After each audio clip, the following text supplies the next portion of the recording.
promoting dialogue. It's midday in Dakar, 1 o'clock in Porto Novo. Good afternoon, and many thanks for staying tuned to West Africa Democracy Radio, broadcasting on 94.9 FM and around the world. We are live on wadr.org. Welcome to Newslink. Here are the top stories. Legal proceedings against Guinean transitional government army officials to delay 2025 scheduled election. Regarding the electoral calendar, in the best case scenario, we can hold elections in May. It will be difficult to insist on presidential elections immediately. Nigeria's Chief of Defense Staff calls on the three AES countries to reconsider their exit from ECOWAS. CSOs in Senegal welcome government move to rationalize public spending of officials on foreign missions. Rationalization does not mean impoverishment of our institutions or our international delegations. And Ghana's new Attorney General drops cases against a series of high-profile personalities being prosecuted by former administration. Please stay tuned for details of these stories and more. West Africa Democracy Radio. It's you speaking. Welcome to our listeners in Ghana, the Gambia, Liberia, and Sierra Leone. Newslink begins with latest development from Guinea because the transitional government spokesperson Ousmane Diallo has revealed that not all elections may be held this year, as promised by the transitional president in a speech of December 31, 2024. Speaking at a press conference on Wednesday, Diallo highlighted the legal proceedings brought against senior government and army officials for alleged corruption, embezzlement of public funds, as well as the case of civil society actors and missing journalists are among factors delaying the process. Here is Ousmane Diallo, Guinean transitional government spokesperson. Regarding the electoral calendar, in the best case scenario, we can hold elections in May. It will be difficult to insist on presidential elections immediately, as it is not possible to organize elections in July or August. Therefore, we should expect two major elections this year, with the others following next year. As you mentioned suspicions, the head of state has proven that he protects no one. This is a commitment he has made. He stated in front of the villains that it would not affect our integrity, and she does not waver because all the people currently suspected who are in the central house are already in no way trusted, and that he appointed. So when we see this in our country, we should rejoice because we are not used to it. In Guinea, the culture is that we denounce each other and when we are no longer in office. But with the president, I humorously say the situation is changing. And that's Ousmane Diallo, Guinean transitional government spokesperson. Back here in Senegal, authorities have deepened efforts to rationalize public spending with new decisions made by Prime Minister Ousmane Sonko, aimed at regulating the travel of state agents abroad. From now on, mission expenses will be better controlled. This new development has been welcomed by various civil society organizations. More in this report by Abdullah Hassan. Henceforth, all missions of state agents will be authorized by Senegalese Prime Minister Ousmane Sonko. This is indicated by a circular from the Prime Minister's office dated January 22. For any travel abroad, government members, magistrates, military personnel, civil servants, and other state officials must present detailed justifications for the necessity of the mission. Regarding the presidency's staff, this authorization will be issued by the Minister Secretary General of the presidency. This measure has been well received by some Senegalese civil society organizations. Amadou Samb is the country head of budget. We warmly welcome all these decisions that aim for greater transparency, especially in access to information, as even the figures have been communicated. This aligns with the rationalization of expenses, a battle we have fought for years.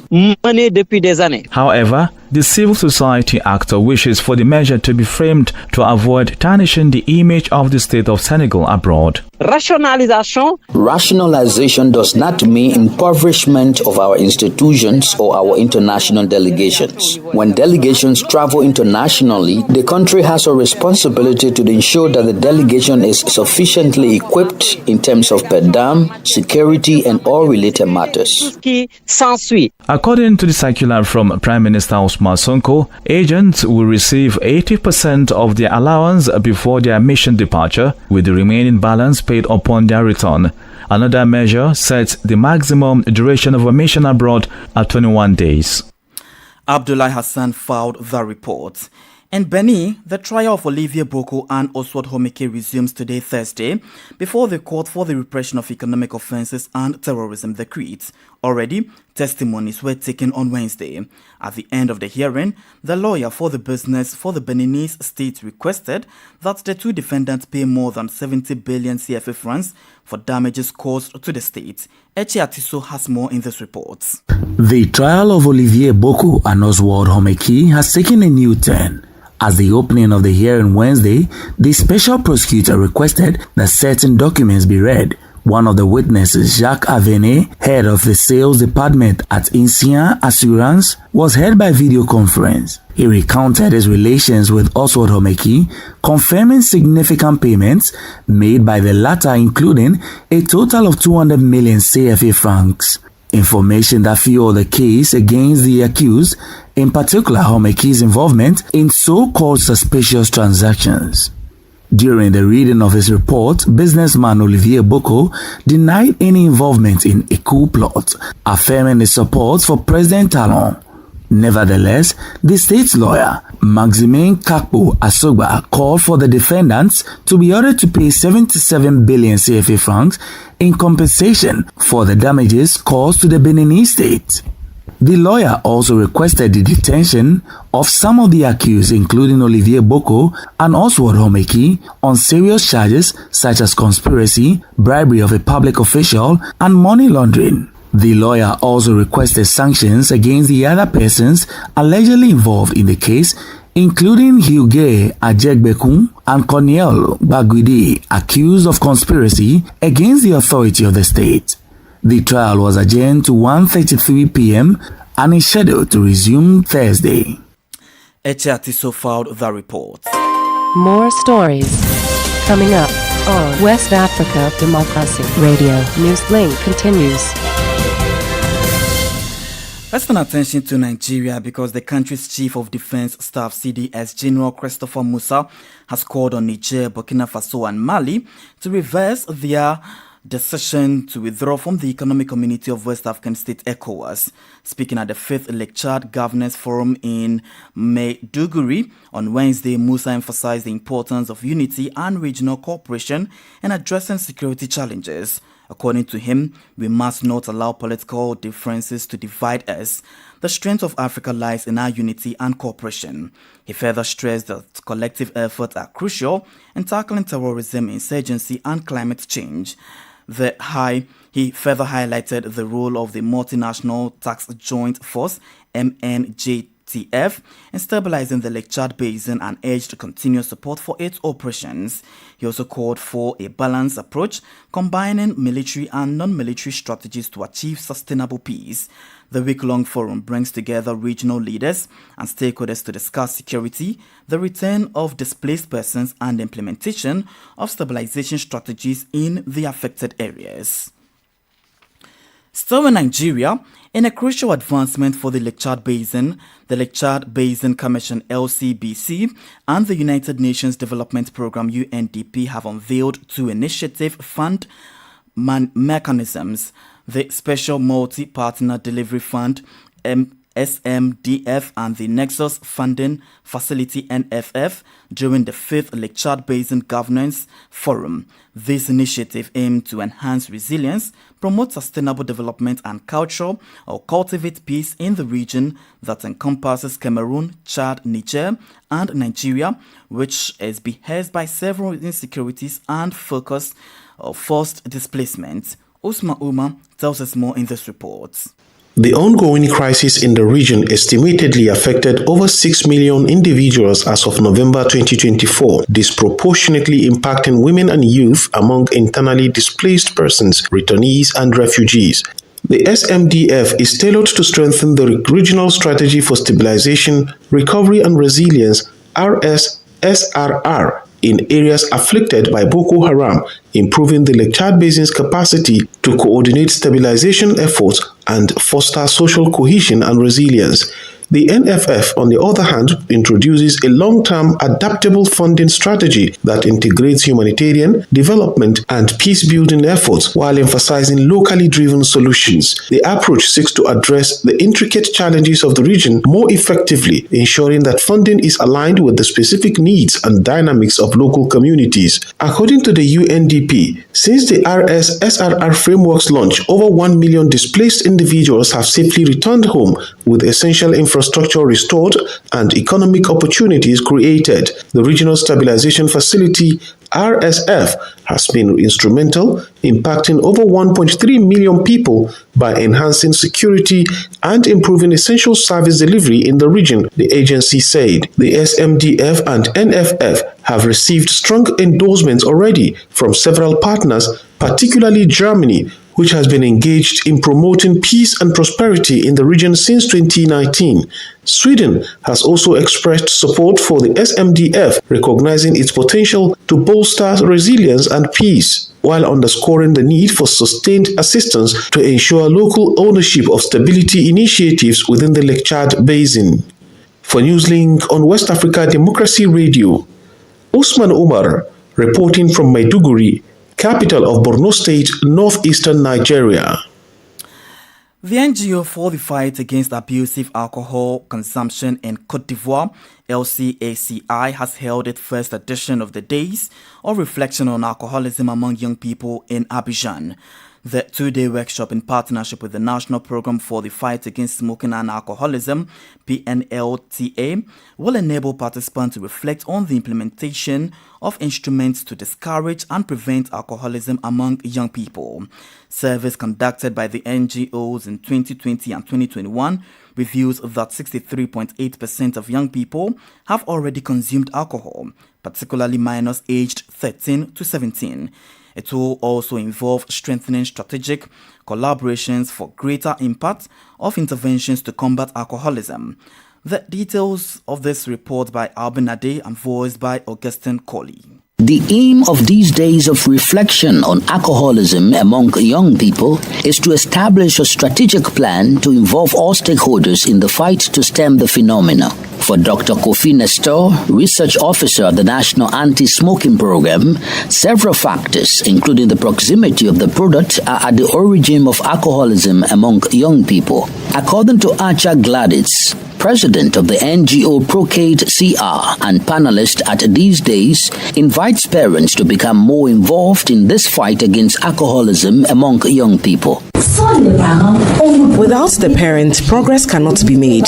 The Minister of the Valley of Dreams agrees. They have always been unpredictable in everything that was asked of them. The need for parent-child relationships in French is one of the key issues that needs to be addressed properly. The consequences are significant and evident, and parents must understand this. Raising a child is not about mending a broken life, but about nurturing a life full of joy. According to the Deputy Coordinating Director of the National Program to Combat Tobacco and Alcoholism, Dr. Omar Coulibaly, the prevalence rate of alcohol consumption among young people reaches 35%, with approximately 45% of them having already experimented with alcohol. A report forwarded by Abidjan correspondent Albin Ade and voiced by Augustine Colley. You're still listening to Newslink here on West Africa Democracy Radio, broadcasting on 94.9 FM. We're also live on Facebook at WADR English Service, as well as YouTube at WADR News. Here's a reminder of our top stories. Legal proceedings against Guinean transitional government army officials to delay 2025 scheduled elections. Nigeria's Defense Chief of Defense called on the three AES countries to reconsider their exit from the ECOWAS. CSOs in Senegal welcomed the government's move to rationalize public spending in officials' foreign missions. Still ahead in the news, Ghana's new Attorney General drops cases against a series of high-profile personalities being prosecuted by former administration. We also have the press review, guest interview, and sports. Please stay with us. Fresh and breaking news all the time. Hear it first as the news breaks, only on West Africa Democracy Radio. Newslink continues.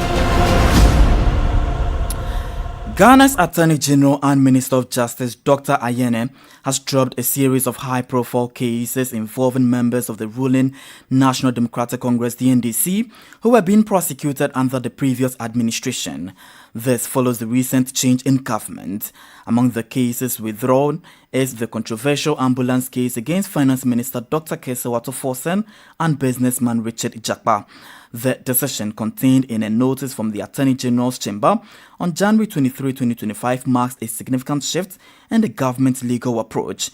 WADR's Accra correspondent Nade Detete reports. The withdrawal follows a Court of Appeal ruling on July 30, 2024, which acquitted and discharged Dr. Ato Forsen and Richard Jakpa of charges related to causing financial loss to the state to the tune of 2.37 million euros. The previous Attorney General, Godfrey Wadr, had filed an appeal at the Supreme Court seeking to overturn this ruling, but his successor, Dr. Dominic Ayene, who was sworn into office on January 22, 2025, has now abandoned the case. In the official notice, the Attorney General stated that the Republic does not intend to further prosecute the appeal and is ceasing all proceedings on the matter. This decision cements the acquittal of Dr. Ato Forsen and Richard Jakpa, making it one of the high-profile cases dropped under the new administration. Earlier this week, charges against former Cocoa Board CEO Dr. Stephen Opuni and businessman Seydou Agongo were also withdrawn. In reaction, Dr. Opuni stated that he had been vindicated. All power and authority belong to the Almighty God and not human beings. And then I will add that the living God I serve has disgraced and has cursed all my enemies, my persecutors, and my destiny haters. Additionally, all charges against former NDC chairman Samuel Ofosu Abofo and Anthony Kwekubuahin in an alleged leaked tape case have been dropped. Also, former Deputy Governor of the Bank of Ghana, Johnson Isiama, who faced multiple charges including fraudulent breach of trust and money laundering related to the collapse of Unibank and UT Bank, has had charges leveled against him dropped. It remains to be seen how these decisions will impact future prosecutions of financial and political cases. For WADR, Nadi Tete, Accra. Meanwhile, Ghana's Ministry of Interior has imposed a curfew at the Nkwanta South Municipality of the Oti region in response to recent shooting incident in the area. Speaking to the media, some residents expressed deep concern over the recurring unrest and appealed to the government and stakeholders to find a lasting solution that would ensure peaceful coexistence among tribal groups. They said they have become accustomed to curfews when they truly seek a lasting peace that would allow them to go about their daily activities freely and promote development in the municipality. The Nkwanta South area has witnessed renewed ethnic tensions, resulting in one person being injured and the destruction of property.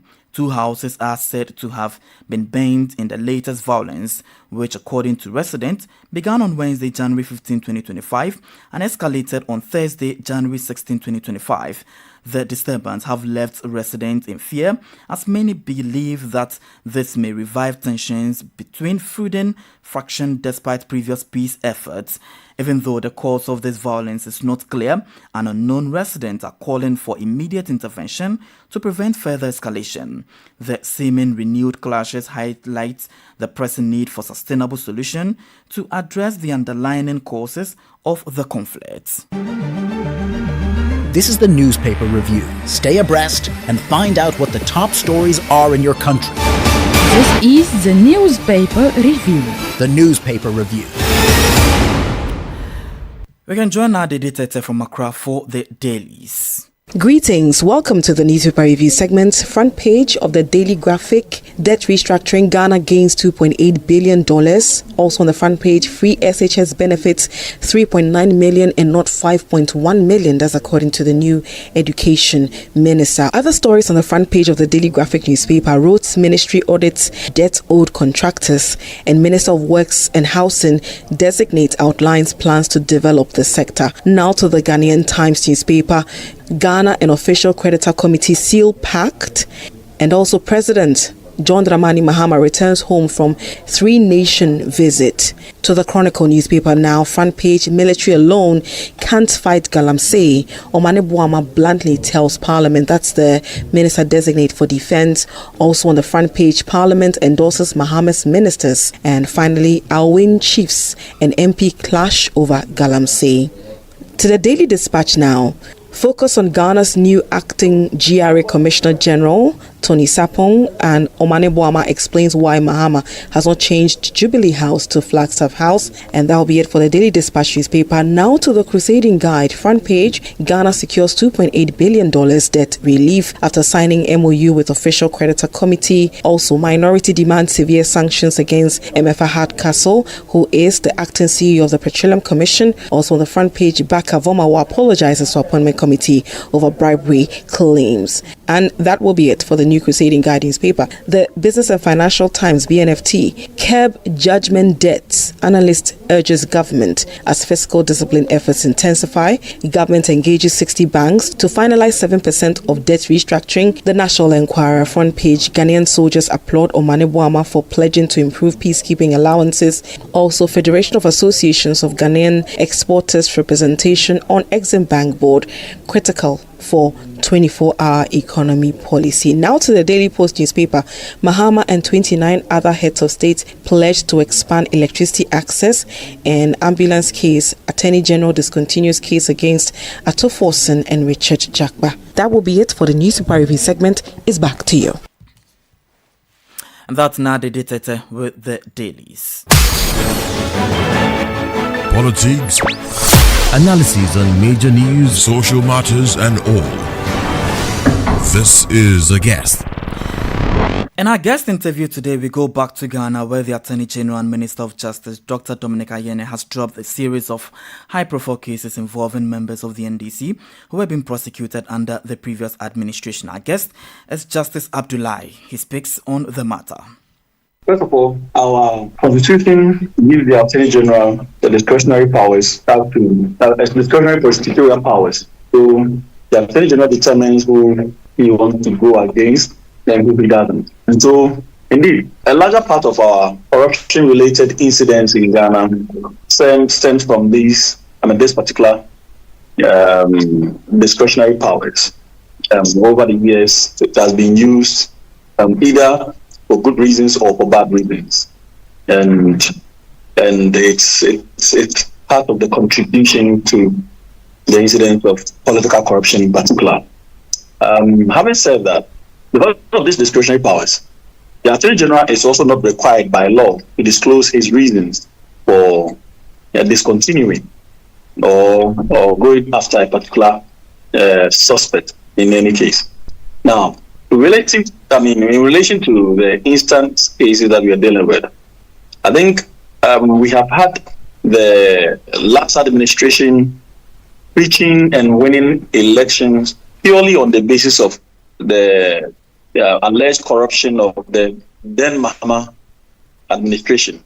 And so what we saw in the last 8 years was an attempt by the government to pin down this narrative on the throats of all of us. We believe that indeed the Mahama administration was corrupt, which every Ghanaian actually believed at the time. But assuming office, we discovered that most of the allegations were either political talks or just suspicion without any substance. Were they probed first? It's indeed the reason why, regardless of the numbers of the incidents of the brouhaha on corruption, the entire 8 years, we never saw even 1/10 of the numbers that we screamed corruption being prosecuted. So naturally, when some of these prosecutions were going on, it became obvious that they were just much ado about nothing. It is on the basis of this that I believe the new Attorney General didn't find it too difficult to enter a nullity on these issues. But we talk about confidence. Does this act produce some confidence to the ordinary Ghanaian to have trust in the judiciary system? Indeed, the last administration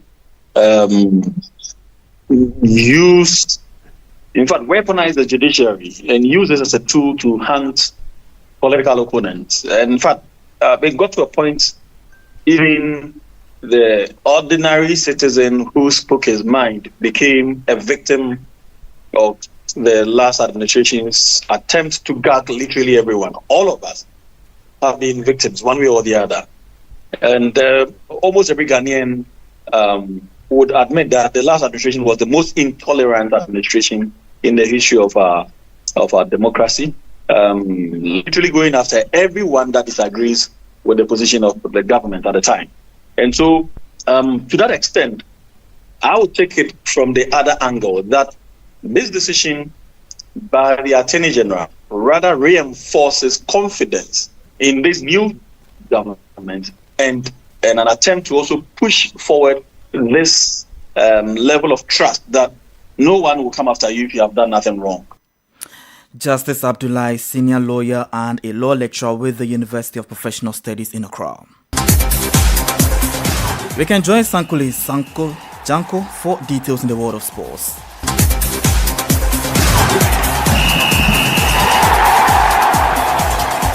Hello out there, a warm welcome and thank you for joining us.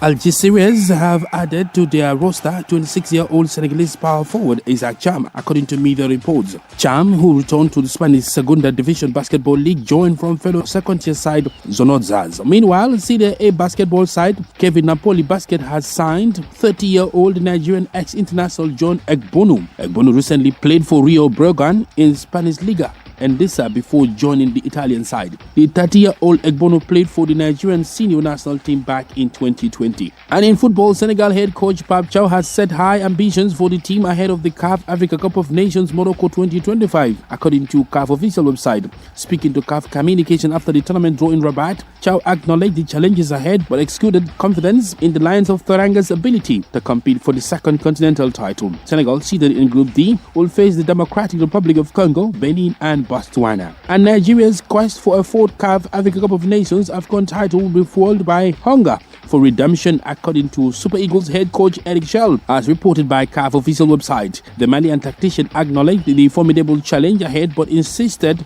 that Nigeria's squad is motivated to go all the way. Nigeria, drawn in Group C, will face 2004 champions Tunisia, Uganda and Tanzania in the group stage. And that's it for sports. It's back to you. And we have come to the end of this edition of Newslink here on West Africa Democracy Radio, broadcasting on 94.9 FM. Thank you for listening, and many thanks to Mustafa Sek and Umu Danyoko for the technical assistance. Do interact with us on all of our social media platforms, X, formerly Twitter, Instagram at WADR News, and on Facebook at WADR English Service. I am Christopher Ticho. Good afternoon. And many thanks to you for listening to Newslink via Hot 104.3